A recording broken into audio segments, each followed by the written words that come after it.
You're going for like packed, compact urban density, versus over here, it's really about having low density approach. Even when I mentioned that we have these regeneration projects where we want to bring the locals back into the city center, it is not about densifying.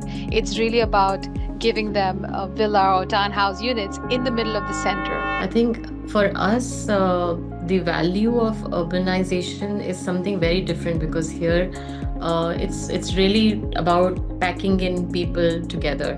And when I look at projects like NEOM, who are, like, as you rightly said, like wonder projects, is something that, we kind of, I kind of worry where our, in democratic situation like ours, like even getting approvals for these simple things is a task.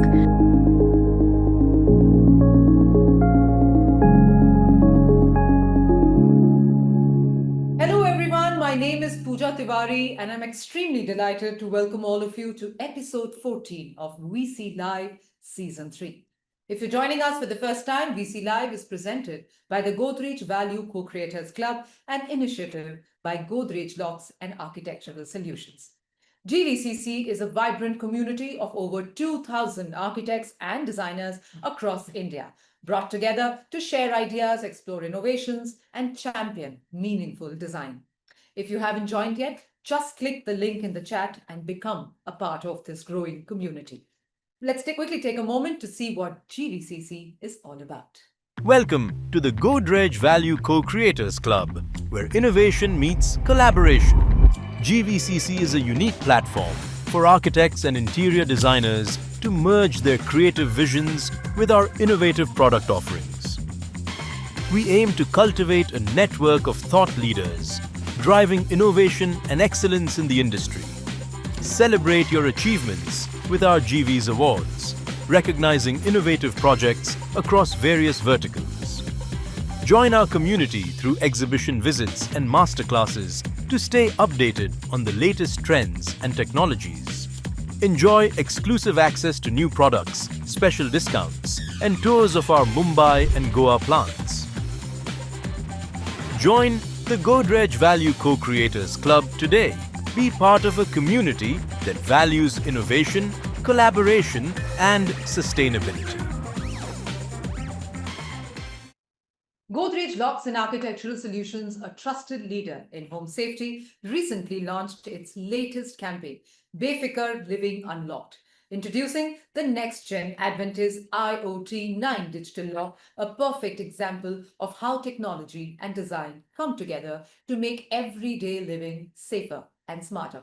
Let's quickly have a look at the video. Thrusters. Check. Door lock check. Door lock? घर का door lock किया था या भूल गया? भूल गया. घर का लॉक फटाफट से चेक करके आऊं क्या? ले आइए Godrej IoT 9 digital lock, 9 secure access modes, automatic locking triple bolt और कई एडवांस फीचर्स. अब घर के अंदर या बाहर रहो बेफिक्र. घर जाते ही गोदरेज डिजिटल लॉक लगवाऊंगा. VC Live is a monthly thought leadership series that brings together pioneers in architecture and design to explore the ideas shaping the world around us. Over the seasons, we have discussed everything from smart living and sustainability to the role of design in social change. This season's theme, Future Forward, explores how innovation, sustainability, and people-first thinking are redefining how we live, work, and experience cities. In our last episode, From Towers to Togetherness, we explored how design can connect people and communities through large-scale architecture with Zakia Sufafat from Populous and Sandeep Shikri from SSA Architects. Today, we continue that dialogue of connection and purpose, this time through the lens of cities and people, featuring two inspiring women who are shaping the future of urban design. It's also very special because both our speakers today are women leading change in architecture and urban design, reflecting Godrej's long-standing commitment to championing women's empowerment, leadership, and equality in the design community. Today's session, Rethinking Urban Growth, People and Place, looks at how urban designers and architects are shaping growth that is not just vertical or outward, but deeply human, contextual, and connected to surroundings. We'll also have an engaging Q&A session towards the end, so please drop your questions in the chat box or the Q&A tab as we go along. All right, let's quickly invite our first speaker. She approaches city making as a balance between everyday narratives, memories, and market needs, layered with data-driven insights to create meaningful, people-centered places. With over a decade of experience across the Gulf, her work ranges from bus shelter design to regional frameworks, curatorial proposals, and design research. She believes cities of the future can learn from traditions, culture, and nature, becoming more locally grounded and culturally resonant. A warm welcome to our first inspiring speaker, architect Aarathi Muralidharan from AECOM, Dubai. Hi, Aarathi. Good evening. How are you? Hi, good evening, everyone. Thank you so much, Pooja, for the wonderful introduction. I'm so pumped up by that introduction. So just give me a second. I will share my screen.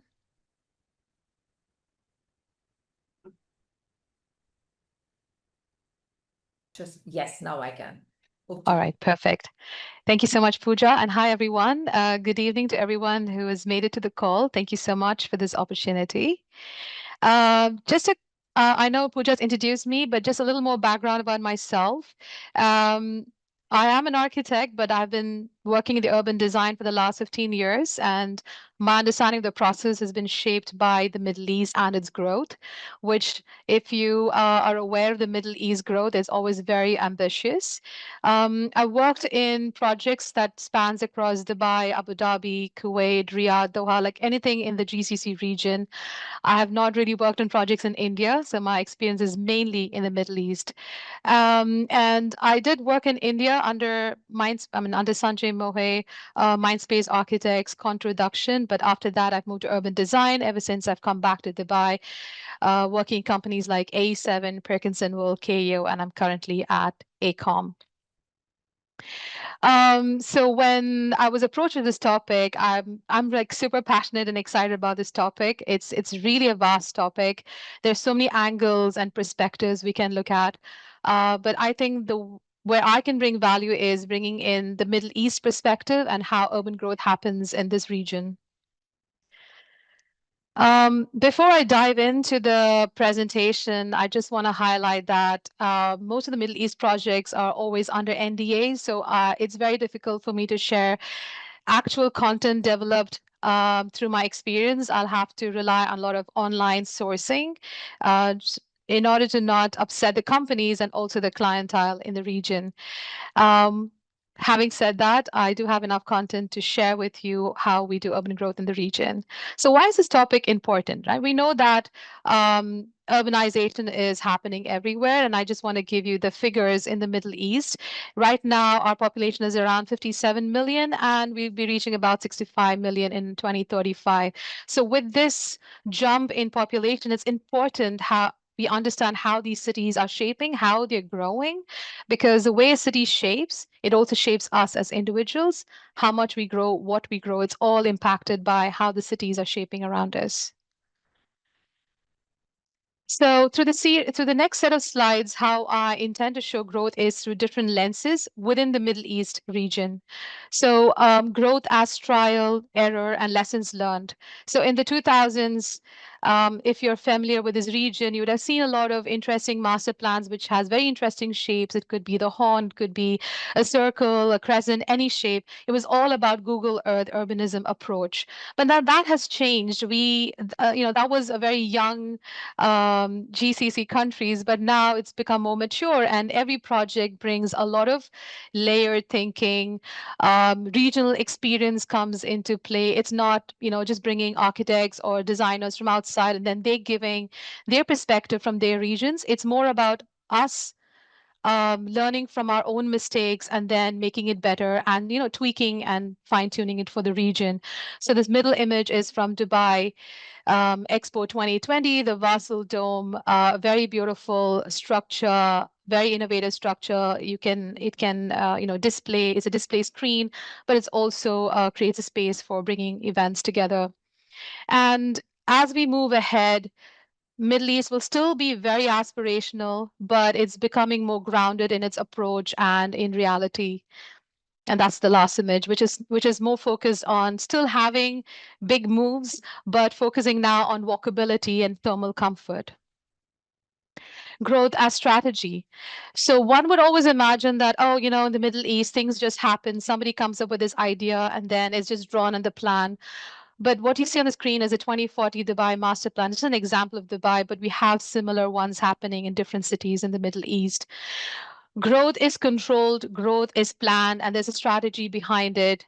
In this particular instance, in Dubai, there are 5 urban centers, and each center has a theme. So one of them might be industrial, the other might be innovative, or the fourth one would be just downtown business hub.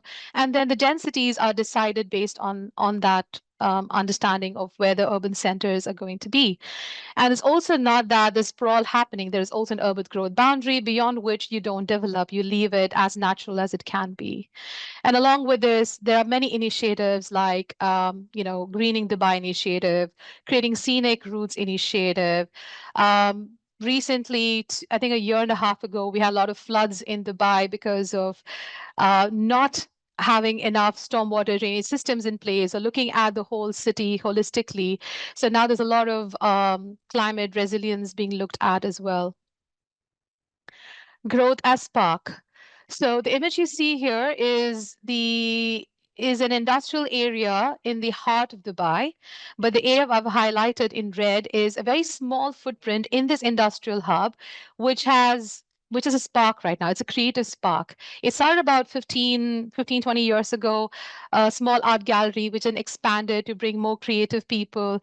Initially, even though I grew up here, I felt like it felt very artificial. It didn't feel like it, it's homegrown.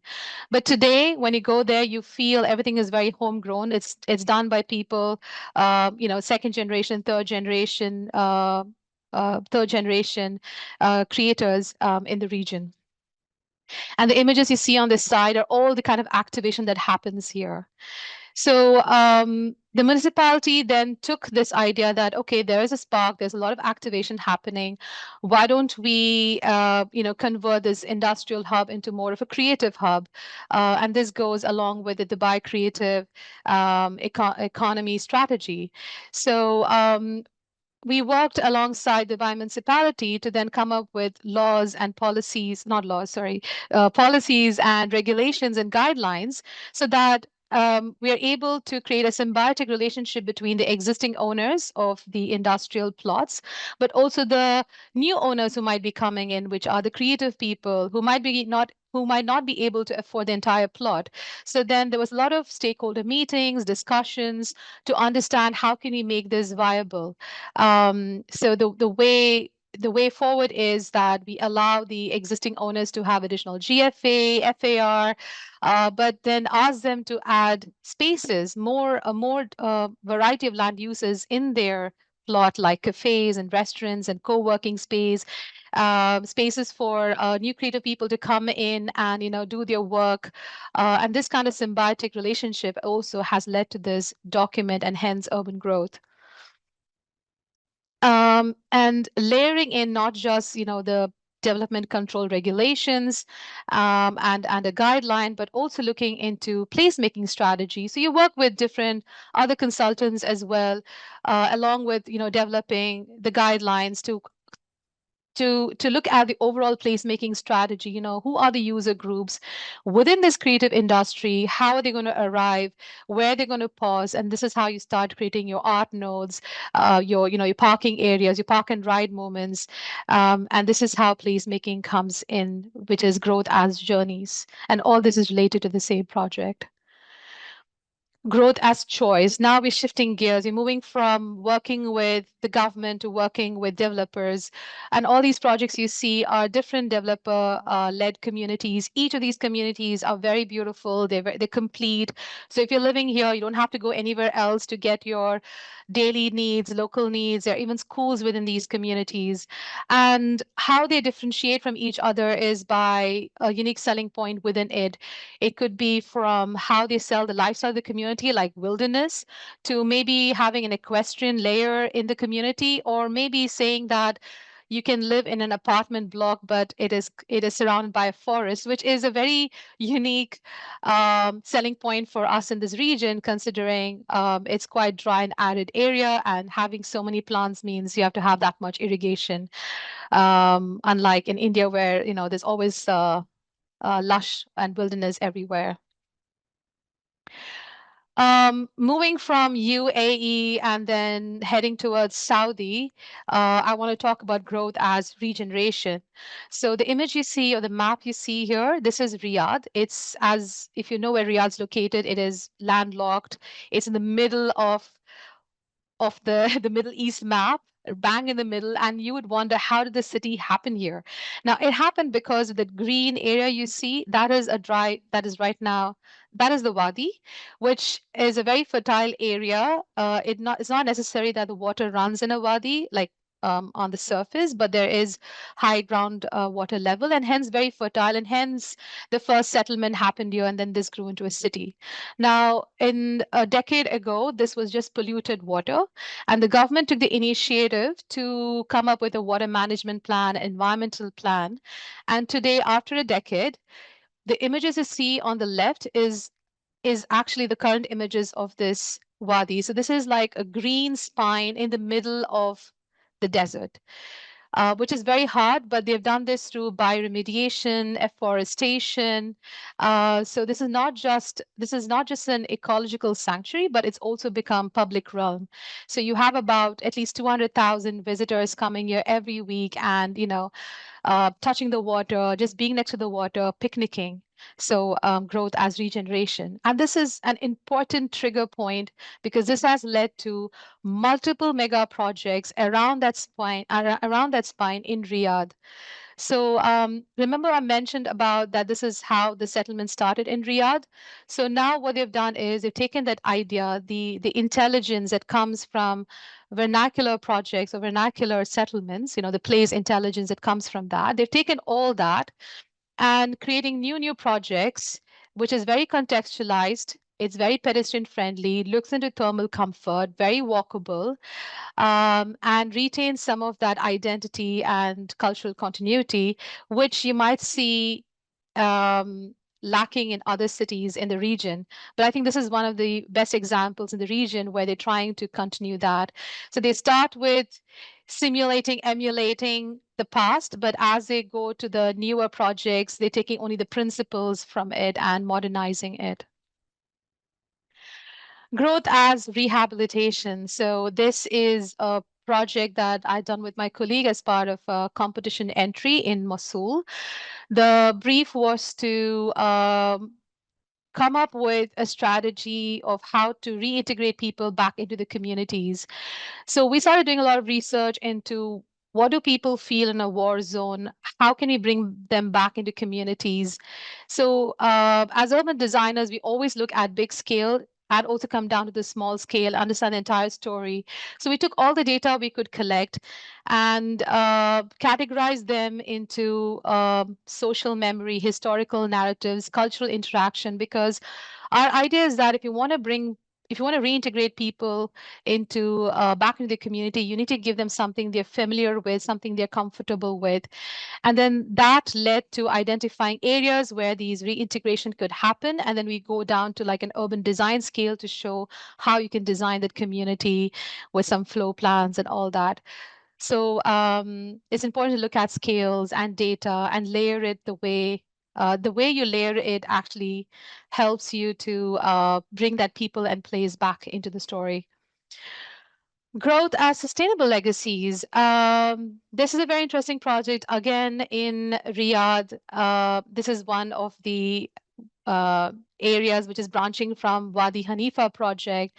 And it's very interesting because they have been very carefully curating the projects in this area, making sure that the landscape is kept as pristine as it can be, even though they look like rocks and terrain. It is the nature in the region, and they want to maintain that without changing it much. So a lot of I mean, this master plan has gone through so many iterations to make sure that it's sustainable. There is biodiversity and Yeah, and then you're reusing materials from the site itself for the projects. And then again, shifting gears, you have growth as new wonders. And if some of you might be familiar, or maybe most of you are familiar with NEOM projects in Saudi, this started about, I think, 4 or 5 years ago. We had a lot of NEOM-based projects, and I think it was an exciting phase for people in the Middle East and worldwide to work on these projects because it really helped us push our thinking, because you need projects like this to go beyond the norm, to have testing ground, to test all your principles. And I think NEOM really helped us do that. It really helped us to look into like virtuous cycle of energy, waste, material, carbon dioxide, and all this cycle. I think was an exciting time for urban growth, and now it's gone to a level where um, they're putting the layer of reality, and it's gone from crazy visioneering stage to okay, let's make things work now. But that was an interesting phase in the urban growth in the Middle East region. Growth as simulations. So this is where I want to bring technology in, and maybe this is a layer where people and place is not coming into play. But if you're able to use technology to simulate um, scenarios, and in that we're able to take it next level and bring people in place in it, nothing like it, because you can then it becomes a testing ground for all your principles without having to actually build and test it. In this particular instance, this is some extracts from my thesis back in AA, where we did an urban growth study where you can mitigate urban heat island effect by using the energy equations. I don't want to get too nerdy, but then this gives you a system, this gives you a lot of emergent typologies, which was not fed into the simulation. It's an outcome of all the parameters. But what's missing here is of simulation is a great way of pushing urban growth. And it's something that this region also pushes for as well, along with digital twin. Growth as memory. Now, I know that you feel like, oh, this is going from different, scales and different intensity, but that is how Middle East works. So while you might be working on crazy neon projects, you also have clients or municipalities coming to you and saying, oh, we need to regenerate. So this is a lane. And, we're currently working with them to bring the locals back into the city centers, and making sure that while we do that, the community experience, how people's everyday life is, and the identity is not lost. So this is also part of the urban growth in the region.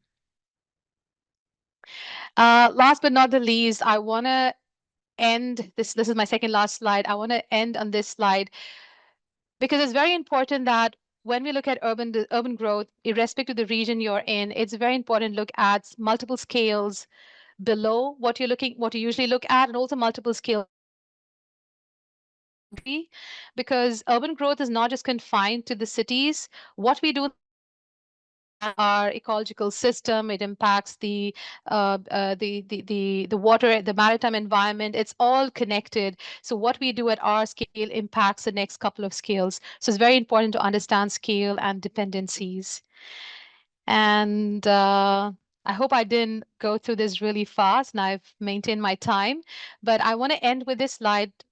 Is my take on what the future is for urban growth. It's important to always look into data. Data is very important, but it's also important to layer in layers that we cannot really quantify. So the emotional layer, the cultural layer, the ecological intelligence. We need to move away from purely placemaking. Placemaking is a very old term. We need to move to experience making, because it's not just about reaching a place, it's also about how you arrive at the place. Finding a balance between profit, people, and place. So it's not always people and place. If you need people to come to the place you're developing, you also need to think about the economics and the finance. Resiliency, super important. And last but not the least, don't follow trends or principles, because there was a phase when 15-minute city was constantly a discussion point, but we need to question where it's coming from, why it makes sense, whoever said it, and where were they said it. But how do you take that idea and then contextualize it for the region you're in? And I think with that note, thank you so much for your patience and your time. Thank you so much, Aarti. I think it was an absolutely insightful presentation, and especially the last slide. I think it covered the entire gamut of the presentation that you wanted to present, that it's just not about making profits, it's just not about following the trends, but actually covering it wholesomely so that it gives a very wonderful experience to the end user, and that is the client. So yes, thank you very, very much for that. Thank you. Ladies and gentlemen, on that note, let's move on to our second speaker. She's an award-winning architect and urban designer with a portfolio that spans hospitality, housing, institutional, and infrastructure projects. Featured on Forbes India Top 30 Under 45 Architects and Designer in the year 2023. She has been instrumental in leading GPM's growth and shaping landmark projects like the redevelopment of Netaji Nagar and Sarojini Nagar and over 20 railway stations across India, including Visakhapatnam, Kanpur, and Tirupati. Her philosophy is people, process, and passion, drives her mission to create inclusive people-first urban environments. Today, she'll share with us her vision of architecture as a social catalyst, one that unites innovation, identity, and belonging in the making of India's future cities. A warm welcome. Let's hear it from architect Mitu Mathur. Hi, Mitu. Thank you so much. Hi, Pooja. Thank you so much for the warm introduction. And Aarti also mentioned it's always good to hear good things about you. But it's been a fabulous experience listening to Aarti's stunning presentation. And I feel like, working in India, the parameters and the dynamics are so different. And I feel like our projects and presentations are like far behind in terms of where we are looking at right now. So thanks, Aarti, for opening up the stage to the forum at such a great note. And without wasting much time, I would like to quickly start about the presentation. I'd also like to talk about how a little bit about my journey. I haven't prepared a presentation on it, but I would like to just quickly, briefly talk about how we started on urban projects. So I'm a third generation architect, and my grandfather had the experience of working on the Chandigarh city with Le Corbusier in his early years of his career. And my father started this practice, and it's been close to about 45 years that we've been in Delhi. So as a child, I've seen architecture, I've seen the growth of buildings and the association towards building growing up in Delhi especially. As a student of architecture, I was very fascinated with the idea of urbanism and urban design, and hence I went to study urban design at Columbia University, New York, in the year 2010. So since then, when I was in New York and while studying, I realized that a lot of sensibilities are already ingrained in our Indian urbanism systems, in the traditional urbanized sectors, what we look at in the villages, and how the old fort systems were made, how the old bawlis and stepwells were made. And that's where I understood that maybe it's time for us to reflect upon our old legacies and integrate them into our new planning systems rather than simply aping the West or getting international designers. So that's when I decided to come back to India and practice. And we've been fortunate enough that around the same time, um, Indian systems also came up with a lot of master planning, densification systems, a lot of redevelopment schemes were being proposed. So we got exposure to that, and we've been, in a way, in certain way, instrumental in kind of giving some shape to these developments. Without wasting much time, I would like to quickly share my screen. Sorry, but I haven't prepared such a beautiful presentation as Aarti has. I quickly just kind of put together some things. Um, yeah, is my screen visible?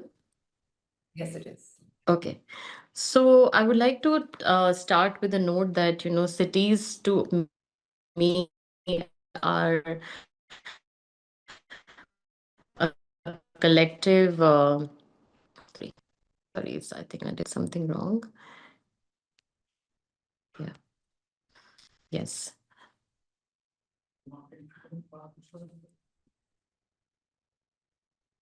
What happened? Sorry, was my screen visible? It was, and now it's gone off. So would you Am I audible? Yes, you are. If you can just Oh, okay. Yes. I think I'll just simply, is this visible? Yes, it is. Okay. So, as Aarti also mentioned, that cities are a collective memory of the people, and especially working in Indian context, what we have realized that majority of our projects are very people-centric, because we are not working in extremely greenfield sort of environments where we are developing absolutely new cities. Majority of them are centered around densification and the idea of connectivity and regeneration, and that's where connecting with the people becomes extremely important. So one of the major projects that we've been working with is the densification of Delhi, and we have been luckily involved in projects such as Netaji Nagar and Sarojini Nagar, which are in the heart of the city and have been and are spread across an area of close to about 200 to 300 acres, and very dense urban environment. So this is one of the images of the completed areas, and I'd like to show that despite all the challenges in terms of how dense these places are, we are able to carve out some community spaces and create spaces wherein people can actually gather, network, and also by preserving the trees on the side. So there have been a lot of challenges that we work around while working in a dense urban environment. And this is one of the success stories, I would say, that we have been able to accomplish. As we see India, the growth is being looked at in terms of how many people are increasing, and the cities are getting dense. But there is very little thought given to the vertical densification of the cities. Majority of the cities are now being horizontally expanding. So there was a thought with rethinking the growth, with not just as a horizontal expansion, but looking at the urban regeneration aspects, wherein we are looking at old underutilized cores of the city and how we can redevelop them. For example, Sarojini Nagar is a classic example wherein the existing structures are dilapidated and condition, and there are at certain areas they're a little unsafe. So without disturbing the old markets and without disturbing the ethos of the space, we looked at individual pockets of development and worked with the local people out there, that without disturbing their markets, their daily livelihoods, their social infrastructure, how we can just pick up pockets of housing pockets, and then even without disturbing the trees and the environmental ecology of that area, we could just densify these pockets just by adding buildings, high-rise buildings, and giving more space on the floor, ground space. So this was an exercise extensively done with the Ministry of Housing and Urban Development. Now the challenge with these kind of projects is that when you're working within in a sensitive environment like Delhi, where the center and the state also are politically drawn apart, we are always faced with situations that densification will add to the pollution, will add to the traffic, will add to a lot of infrastructure problems. But what is absolutely overlooked is the idea that in these kind of developments actually give us an opportunity to create walk to work scenarios, to create scenarios wherein actually we can reduce energy by the energy optimized solutions. We can actually recycle water by use of STPs and waste treatment plants. So these are the things that we looked at as opportunity. So it was really about looking at not equal to development all the time. I mean, we don't horizontal expansion or the growth in terms of haphazard growth is also not development. For us, development is when it can actually generate opportunities for people. It can actually create a sustainable environment within the existing pockets is something that we are trying to push for. So we are looking at design as a tool for equity and inclusion. A lot of times when these projects come into play, we have to look at in terms of people first planning, contextual designing, and we are working very closely with the other authorities such as metros and bus terminals and the schools of the city, and how we can bring in Bharat Ghars, the cultural continuity can be integrated. So it's a very interesting scenario where we are actually bringing in people. So people feel that you see buildings out there, but there's a lot of work that happens with the communities and the government at a very local level to actually integrate and plug in these elements. So that by adding more people in the same area, what value are we giving in that region? Other interesting projects we are working on. So I'm going to show you pictures of projects which are also under construction to give an idea that densification is real, and the better we embrace it, it's the better it is for cities like ours, because it's happening everywhere in the world. It's just a matter of how we look at it in terms of channels for creating more growth in terms of economic growth or real estate growth or opportunities within the region. Now, this is one example in Delhi where we were given an opportunity to develop a 40-acre land parcel close to Karol Bagh. Now, this is a very dense urban environment. I'm not going to show you the renders, but I wanted to show you the under construction image to show you the scale at which things are happening here. So this is currently the highest residential tower in Delhi, but at the same time, it offers a large 30-acre land parcel in between, which is a green area. So these dense urban vertical developments also give us an opportunity to create larger green pockets for the city. And also, this particular project has been able to ignite a lot of newer development in this area. The pricing has increased, and a lot of employment has been generated because of whatever, what all works have been required in this particular project. So any project is not very inward looking all the time. It has a very catalytic kind of impact on the other areas around it. So it needs to be looked at in a very different kind of light. So our vision for urban redevelopment is really about transforming the lived spaces and creating the equitable urban communities.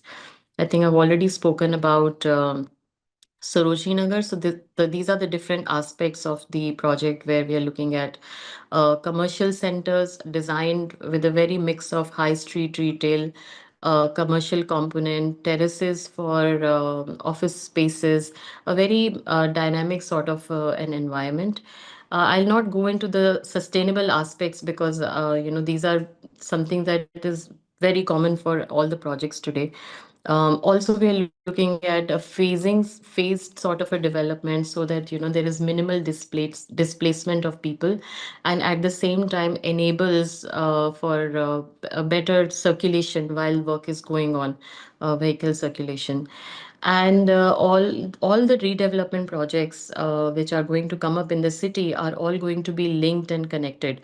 So there is a lot of discussion going on with the government to create a pedestrian friendly environment within the redevelopment pockets.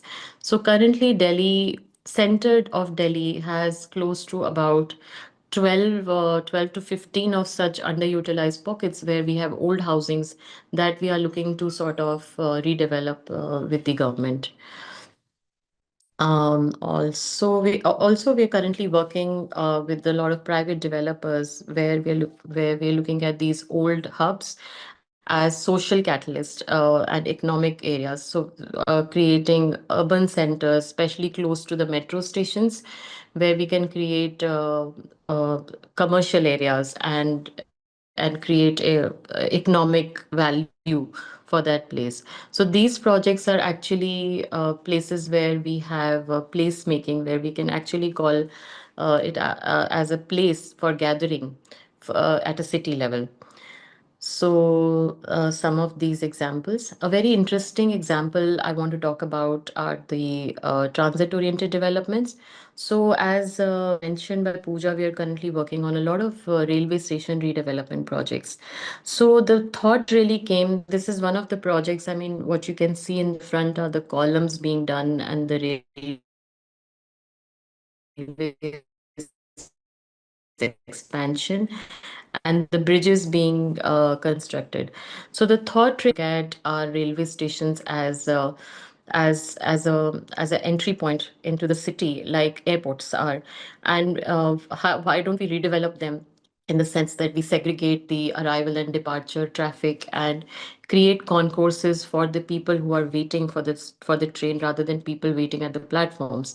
So under the Amrit Bharat scheme, a lot of projects were kind of introduced, and we are currently working on close to about 20-25 stations actively and passively, where we are looking at these stations as socio-economic hubs, wherein people are not just using them as transit points, but also actually gives an opportunity for commercial development or for utilization of these land parcels as optimum centers for the city, because a lot of time these railway lines are crossing through the center of the city, unlike other parts of the world where railway lines are not crossing through the center. Here in India, majority of railway stations are where the major economic activities are taking place.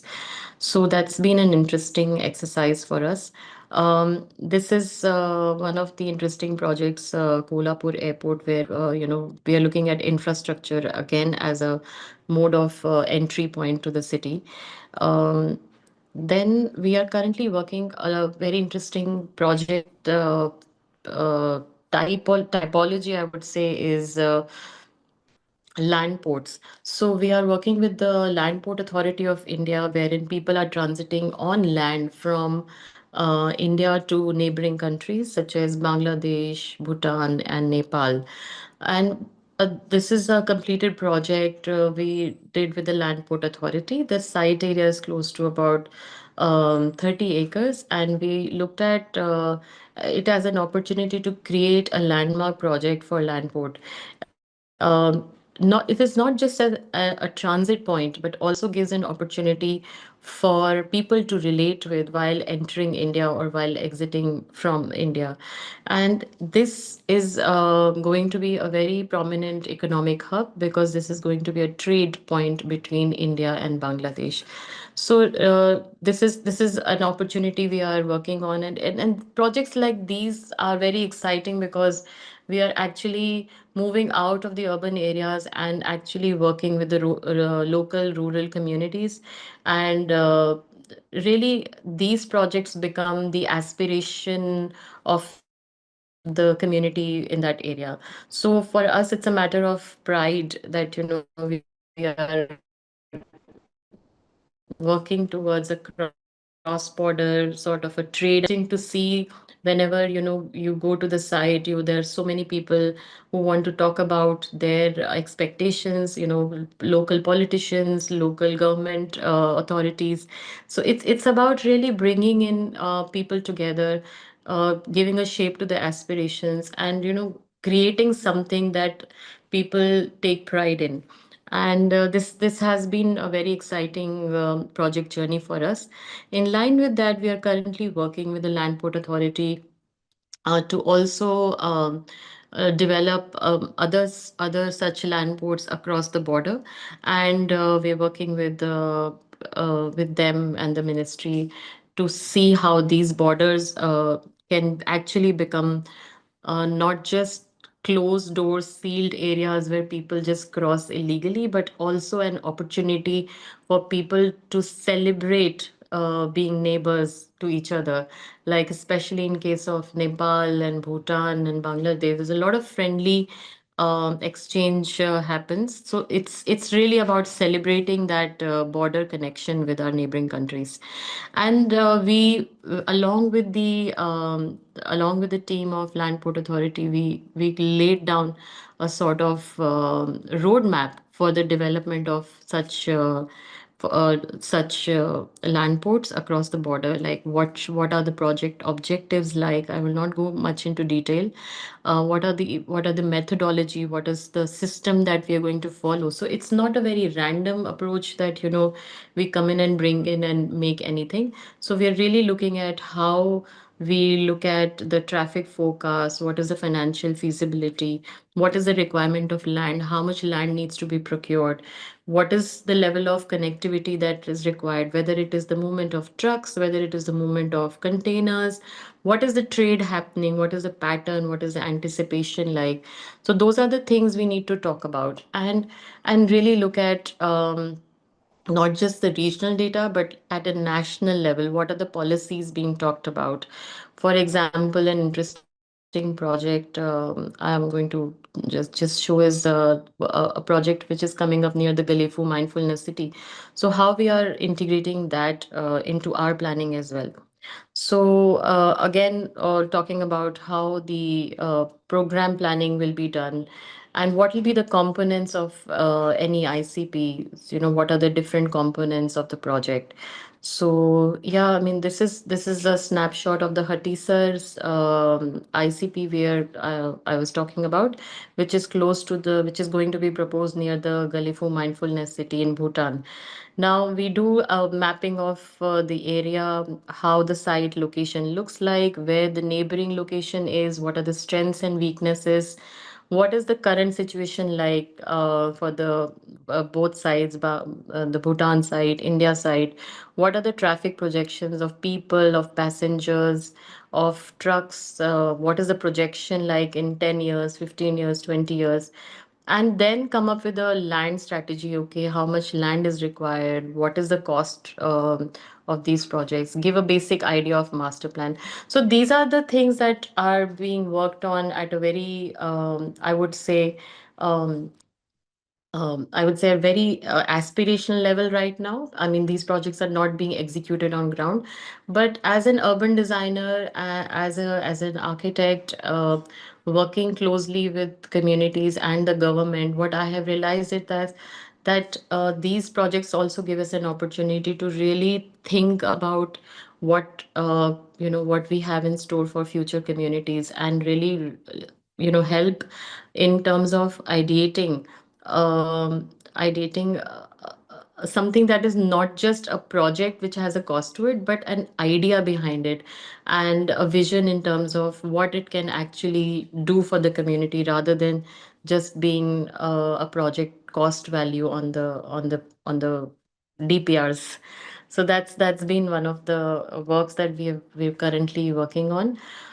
Other interesting projects are, like I said, that we are working on a lot of urban densification of urban areas, and looking at how we are connecting. So these are some pockets where we are looking at how we can bring in more greenery.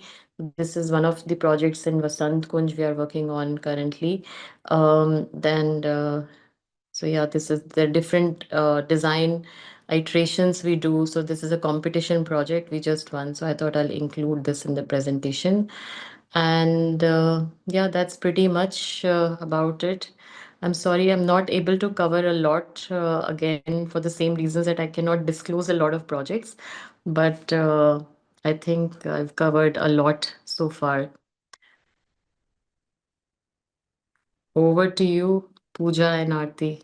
Thank you. Thank you so much, Mitu. I think you've covered a lot, and I'm sure rest, I think let's leave it on to the audience members to actually use their brains and see how the next Yeah, step I is going. mean, 15 minutes is very little time to talk about your work, but yes. Yeah. All right. So on that note, once again, thank you so much, Architect Neetu and Architect Aarti, for such lovely presentations. I think both of your presentations highlight the need for design that is not just about growth, but about grounding, about creating cities that feel connected, contextual, and human. So thank you very, very much.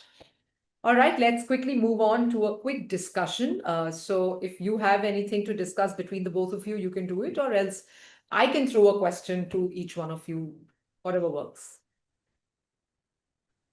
I mean, I have, I don't think it's a question, but it's more of a point because the, the urban growth or urban design or planning approach here is again very different from what you present. And it's so nice to see you present the whole thing.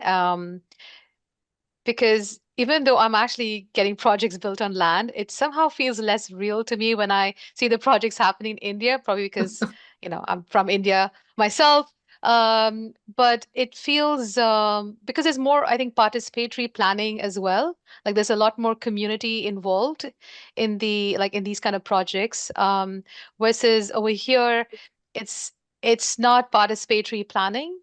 It's more like you have consultants, then you have the stakeholders, and you might have like board of directors, maybe people who bring the finance in, so the funding, the financial and the funding team, and it would be at that level. But I think for me, it's really interesting if the projects can go a little more down to the community level, and you actually get that input. I think that's the gap in the industry here because it's also different demography, the nationality, the citizenship is all very different, and hence it works that way.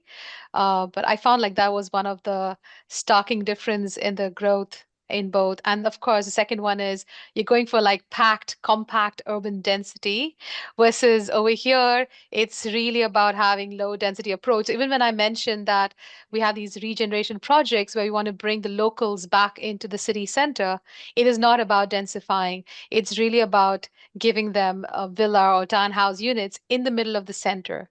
The Right. approach is so different. So I don't know. I want to start with that point and what you think about it. Thank you so much. I think for us, the value of urbanization is something very different because here, it's really about packing in people together. And when I look at projects like NEOM, who are like, as you rightly said, like wonder projects, is something that we kind of. I mean, I kind of worry where our I mean, in democratic situation like ours, like even getting approvals for these simple things is a task. Not just from the ruling parties, but from the opposition as well. There's a lot of opposition first, then recognition in our country, especially with the urban densification projects. But when I look at projects like NEOM or whatever is happening in the Middle East, I feel at some point having that approach of yes, this is going to be built, and having a strong-headed kind of I wouldn't say autocratic, but in a way, like a very strong approach is also required for getting something more futuristic being built, and even to even think about or even project here. So for us, what we show as a first presentation to what it actually becomes the real presentation to what it actually gets built, that journey is like something that it transforms radically, because by the time things start to get built on site, the contractors come into picture. There are all sorts of stakeholders, and there's a lot of finance involved. And I think what is being put on the project is eventually not really all the time what is conceptualized for. So there is a lot of journey that these projects see, and it is challenging, but I wish that there was a little more appreciation towards futuristic vision when these projects are conceptualized, because it takes time. I mean, the projects that I've shown up have taken like 3 to 5 years of time to kind of actually get built, whereas it is not required for them to take so much time. I mean, it's Mm. fairly simple, but then that journey is what makes it worthwhile after a while, I guess. But thanks for pointing it out. I think for me, I would love to trade positions or countries once for a couple of months, and then work on Um, your side once and see how it goes. Yeah. So I just want to add something to that. So there are projects which are as crazy and as exciting as Neom, but then you have your straightforward developer-led projects, which the timeline is really short. So, for Mm-hmm. instance, a project I'm working on, it's around 500 hectares. So you have about maybe 6,000 villa units. It's quite a big project. I mean, that's the scale of projects we usually work on. Mm-hmm. And in a year's time, we're still getting our approvals, but half the master plan is already launched and half the master plan is already sold. And we already Mm-hmm. have grading happening on site and contractors on site, just ready Mm-hmm. to like, they can do grading, but they can't dig anything until you get the approval. So the minute the Sorry. approval is in, the machines are already on site. So Yeah. things are also running in parallel. We have, architects on board, and so they're doing whatever they can until they can actually construct. So all the permit Mm-hmm. that's required is also happening parallelly. But the pace here is very intense. So this is Yeah. in 1 year. Same. It's yeah, yeah, I think pretty much same here with the private developments. So many of the projects that you see at my back, like we do a lot of private development work also. The pace for private developments is also very similar because the land prices are so high. Like the moment they acquire a piece of land, they want to like sell it the next day, start mm, selling. So I kind of agree on the dynamism when a private investment is involved. Anyhow, I think we should start with the yeah. Q&A. Pooja, anything that you would like to ask from the audience questions? Yes, yes. So we will directly jump into the Q&A, which I'm sure audience are really looking forward to. But before that, we have a quick exciting surprise for the audience members, and that is we have two poll questions that we ask the audience members. So first we will do the poll questions and then quickly jump into the Q&A that has been given by our audience members. So this, like I said, is for the audience.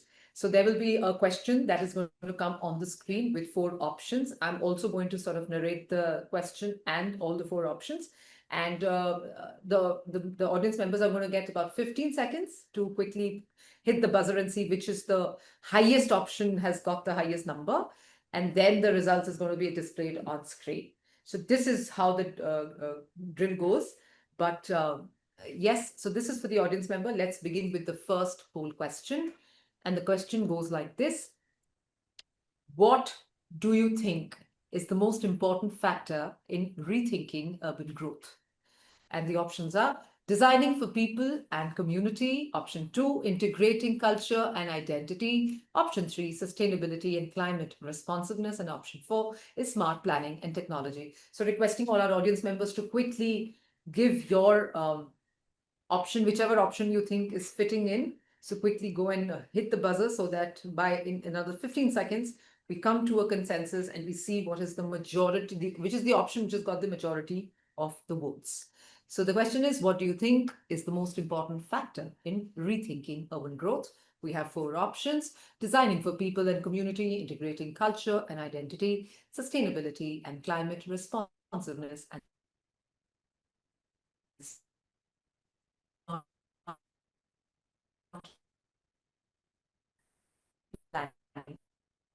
and technology. So audience clicking on their phones and giving the result is.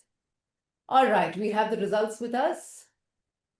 And 52% of the audience members feel the first option, which is designing for people and community. I'm sure both of you will also agree because your presentation also somewhere spoke about this particular point, and that is designing for people and community.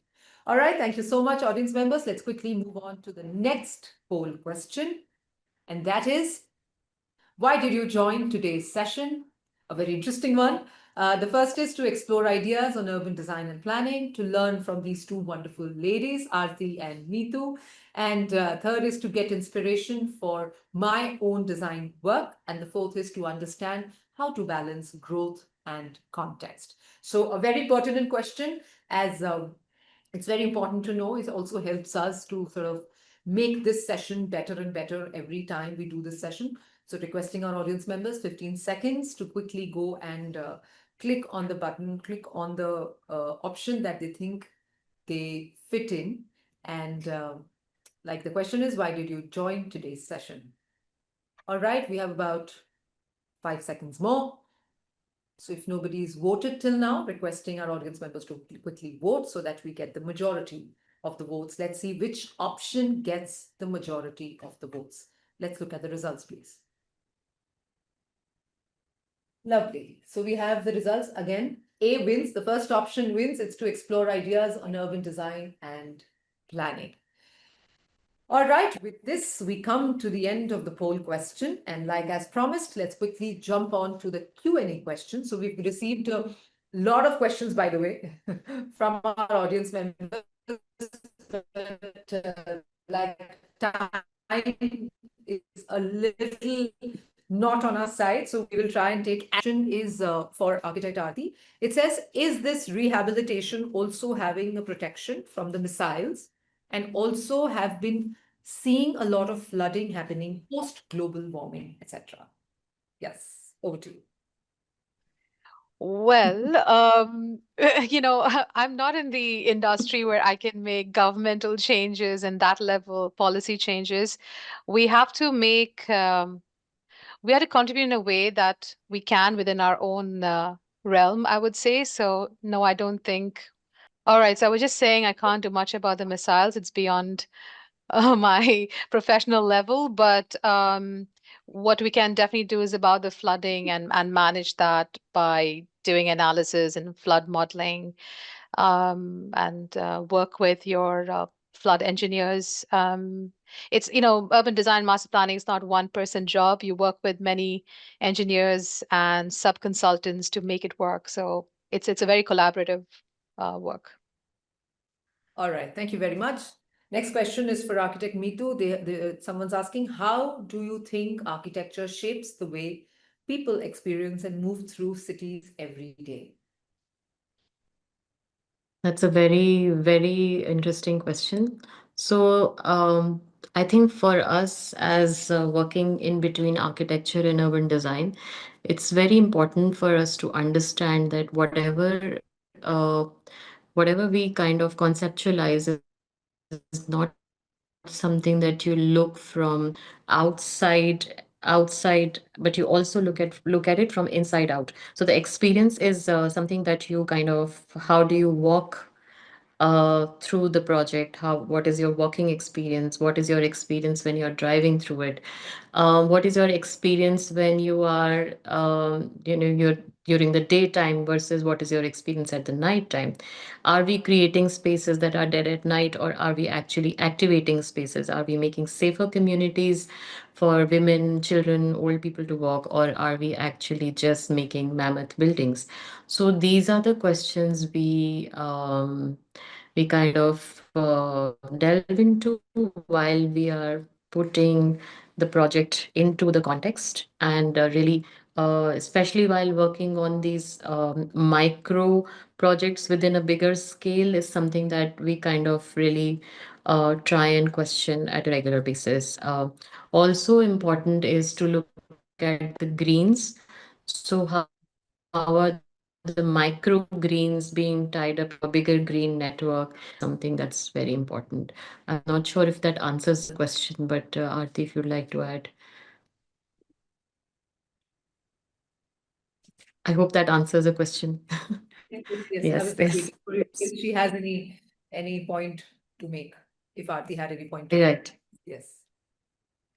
Sorry, I lost track of the question. What was the question? No, that's fine. We can move to the next questions. Apologies. There are Yes. many. All Yes. right. So another question is for Aarti. It says, so this lady is asking, I was curious about the reintegration process you spoke about for places that have undergone war. Since you said that if you want to reintegrate people, you need to find something they feel comfortable with and familiar with. I was wondering, how do you go about the project? And what was the design process? And what did you find? What did you find about the people? What was familiar for the people? Too many questions in this. And of course, in the end, she's saying that, is there any place she could read more about this? So it's a competition project and was done in less than a week. where my colleague and I, we were in two different cities. So we couldn't have like actual conversations, but because in the Middle East we do have people who probably have families there, so we spoke to them, got some feedback, but we basically did online research and understand, people going through this, they are going through a lot of PTSD as well. So we had to take that layer and then study that layer and see, okay, for someone like that, how do you reintegrate them at an urban design level? Like what I can do again within the realm of my profession. Um, and for us, we came across key things like creating a nurturing environment, creating familiarity. Obviously, there is financing and all that. There was also like bringing them back to places that they have good memories.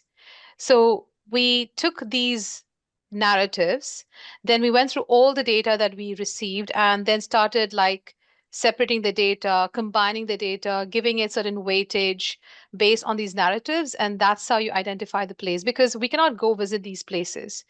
And so we had to start with some way of structuring the data through your narrative. And then that's how we identify the place. And then we start going into a desktop study to go into the next level of urban design detail. I mean, there's no way we can visit site for a competition. This is not an actual project, Yeah. unfortunately. Yeah. All right. Thank you. We'll just take one last question. And this is for Mitu. It says, how do you bring inclusivity and affordability into large redevelopment projects? That's a very valid question, especially looking at the dynamics, the economic dynamics of our countries.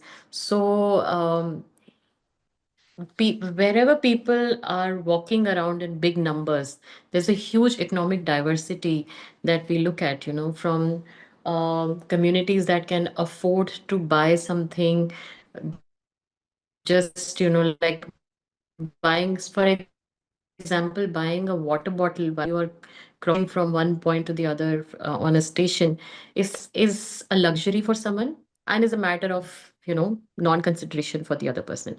So places like railway stations, places like urban centers, they are the places where actually both the communities come together because they are not exclusive for everyone. They have to be designed for inclusivity.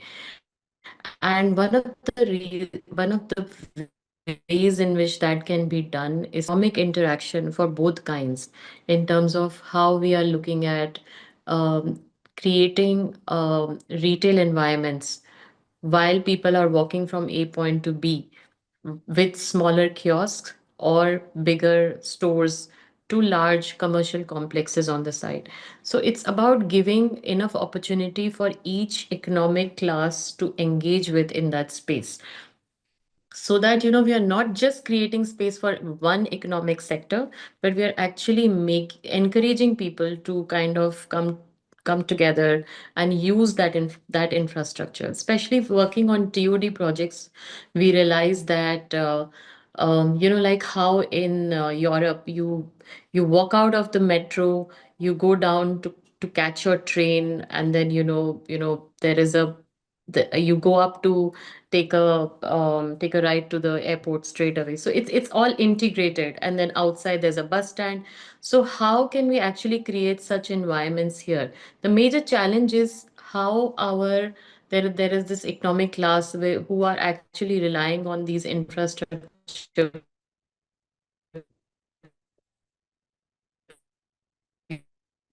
pieces for their daily livelihoods. Supporting people's livelihoods. You cannot uproot these people, but you have to account for how these people will connect as well and grow with a city growing or an infrastructure coming in.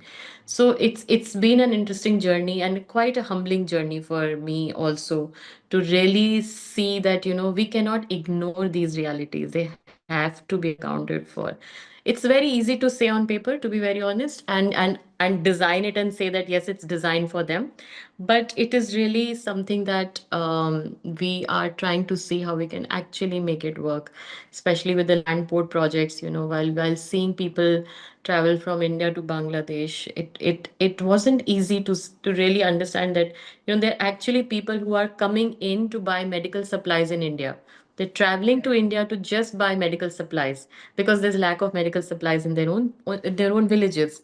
So just to see how much you know certain section of people have to work hard to get to doing something is something that design can help them actually ease out that pressure, and that's where you start thinking that design is not just about creating some building. It's about really enabling people do things they enjoy doing certain things, and that's been quite a learning experience for me.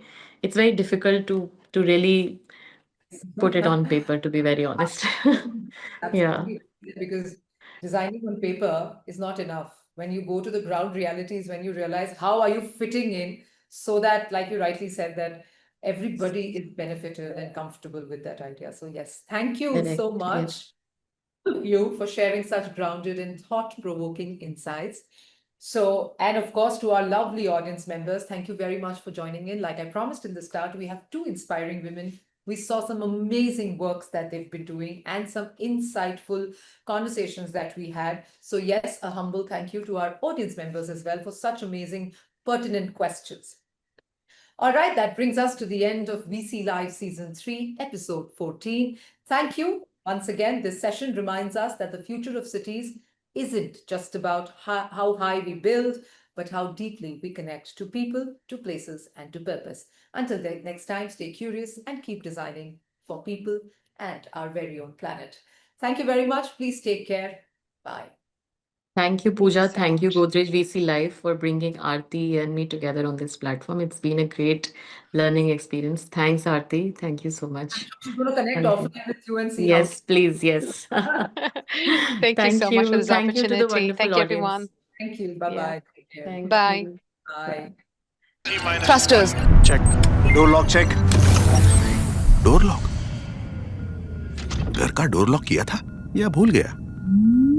भूल गया. घर का lock फटाफट से check करके आऊं क्या? ले आइए Godrej IoT 9 digital lock, 9 secure access modes, automatic locking triple bolt और कई एडवांस फीचर्स। अब घर के अंदर या बाहर रहो बेफिक्र। घर जाते ही गोदरेज डिजिटल लॉक लगवाऊंगा। Welcome to the Godrej Value Co-Creators Club, where innovation meets collaboration. GVCC is a unique platform for architects and interior designers to merge their creative visions with our innovative product offerings. We aim to cultivate a network of thought leaders, driving innovation and excellence in the industry. Celebrate your achievements with our GV's awards, recognizing innovative projects across various verticals. Join our community through exhibition visits and masterclasses to stay updated on the latest trends and technologies. Enjoy exclusive access to new products, special discounts, and tours of our Mumbai and Goa plants. Join the Godrej Value Co-Creators Club today. Be part of a community that values innovation, collaboration, and sustainability.